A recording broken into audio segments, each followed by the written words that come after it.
గత ప్రభుత్వంలో అంతకుముందు చంద్రబాబు నాయుడు గారు అధికారంలో ఉన్నప్పుడు విచ్చలవిడిగా ఎలా డిస్టిలరీస్కి పర్మిషన్స్ ఇచ్చారు,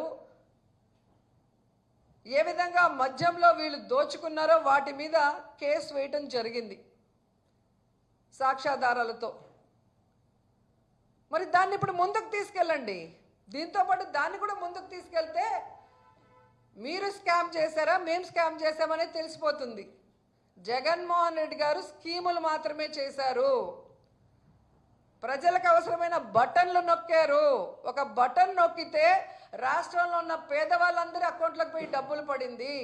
దాంట్లో ఎవరికి లంచం రాదు, దాంట్లో అవినీతి జరిగే అవకాశం ఉండదు.